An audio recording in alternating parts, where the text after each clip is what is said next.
అందరికీ నమస్కారం. 99 టీవీ భక్తి కార్యక్రమానికి స్వాగతం. మన భక్తి కార్యక్రమంలో ఈరోజు ఒక భక్తి సాంగు చేద్దామని మీ ముందుకు వచ్చాను. అది సినిమా ముందు ఇందులో ఏముంటాయంటే సినిమా పేరు ఉంటుంది, ఆ పేరు తర్వాత పాట పేరు ఉంటుంది, పాట పేరు తర్వాత రచయిత, ఆ రచయిత పేరు తర్వాత ఆయన ఏ రకమైనటువంటి పదాలు రాశాడు అనేది ఉంటుంది. దాని తర్వాత సంగీత దర్శకుడు ఇందులో ఏ రకమైనటువంటి వాయిద్యాలు ఆయన ఇన్స్ట్రుమెంట్స్ వాడాడు, అలాగే రాగాలు ఏమి ఇచ్చాడు అనేటటువంటిది ఒక చిన్న విశ్లేషణ అవి ఉంటాయి. అంచేత నేను ఇది మీకు ముందుగానే తెలియజేస్తున్నాను. అయితే ఈ సినిమా అంజలి పిక్చర్స్ పతాకంపై అంజలీదేవి, ఆమె భర్త పి ఆదినారాయణరావు గారు కలిసి, అంటే వారి బ్యానర్లో వచ్చిన సినిమా ఇది. అయితే ఇందులో చిరస్మరణీయమైనటువంటి ఒక పాట చాలా అద్భుతమైన పాట ఇది, భక్తి పాట ఇది. ఆ రోజుల్లో ఈ పాట సూపర్ హిట్ అయింది.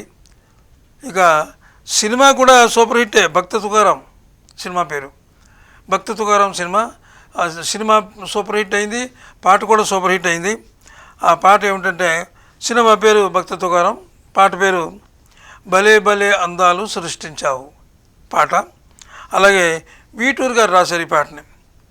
వేటూరు గారు కాదు, వీటూరు గారు అని ఆ రోజుల్లో పెద్ద రచయిత అనమాట. అంటే ఇప్పుడు జనరేషన్కి కొంచెం ఆయన తెలియదు. వీటూరు గారు రాశారు. ఇక సంగీతం ఎటు వారి సొంత సినిమా కాబట్టి ఆదినారాయణరావు గారే సంగీతం నిర్వహించారు.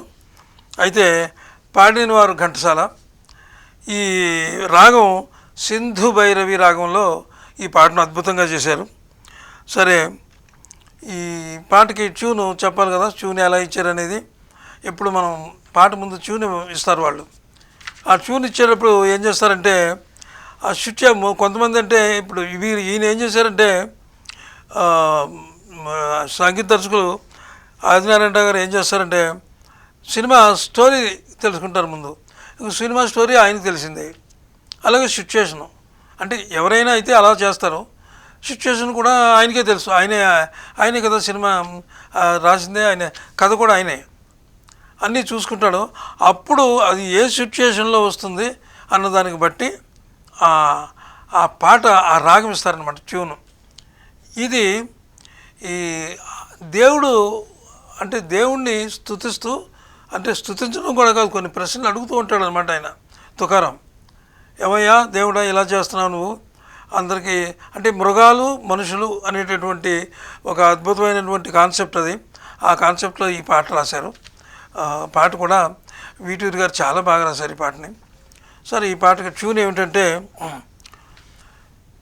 నన్నే నన్నే నన్నా నన్నే నన్నం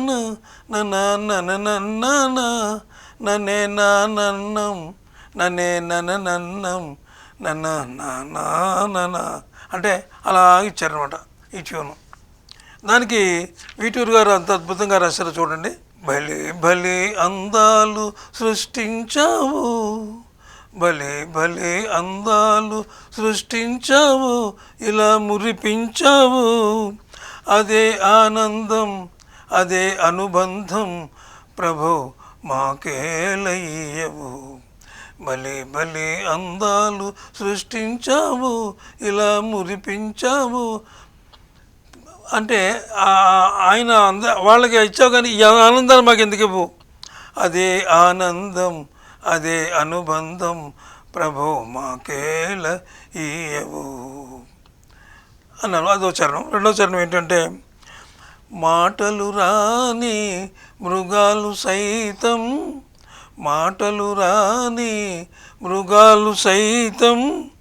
మంచిగా కలిసి జీవించేను, మాటలు రాని మృగాలు సైతం మంచిగా కలిసి జీవించేను, మాటలు నేర్చిన మానర జాతి మాటలు నేర్చిన మానర జాతి మారణ హోమం సాగించేను, మారణ హోమం సాగించేను.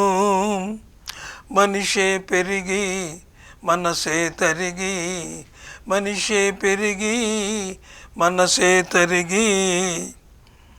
అంటే ఈ మనిషి మీద దాని మీద అద్భుతమైనటువంటి వివరణ ఇక్కడే ఇచ్చారు మీకు. మనిషే పెరిగి మనసే తరిగి, మనసే మరిచాడు మానవుడు. మనిషే పెరిగి మనసే తరిగి, మమతే మరిచాడు మానవుడు.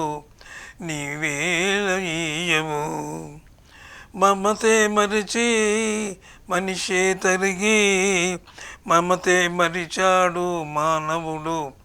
నీవేల మార్చవు భలే భలే అందాలు సృష్టించావు, ఇలా మురిపించావు. అదే ఆనందం అదే అనుబంధం, ప్రభు మాకేలయ్యవు. మాటలు రాని మృగాలు సైతం మంచిగా కలిసి జీవించేను, మాటలు నేర్చిన మానర జాతి మారణ హోమం సాగించేను. మనిషే పెరిగి మనసే తరిగి, మనిషే పెరిగి మనసే తరిగి, మమతే మరిచాడు మానవుడు, మమతే మరిచాడు మానవుడు. నీవేల మార్చవు నీవేల మార్చవు, భలే భలే అందాలు సృష్టించావు, ఇలా మురిపించావు. అదే ఆనందం అదే అనుబంధం, ప్రభు మాకేలయ్యవు. ఈ పాట ఎలా వచ్చింది? ఇందులో కొన్ని శృతి లయ ఏమైనా తేడాలుంటే మీరు అన్యదా భావించవద్దు. ముందుగానే నేను చెప్పాను, నేను సింగర్ని కాదు, మామూలుగా మీకు పాట వినిపించాలని చెప్పి అన్ని రకంగానే ఇది నేను మీకు వినిపించాను. ఎక్కడైనా గమకాలు కానీ లేకపోతే శృతి లయలు కానీ తప్పుకుంటాయి, అవి అన్యదా భావించవద్దు. సరే, ఈ పాట గురించి ఈరోజు మనం స్వస్తి పలుకుదాం. రేపు ఒక మంచి పాట గురించి మనం తీసుకుని మళ్ళీ మీ ముందుకు వస్తాను. నమస్తే, సెలవు.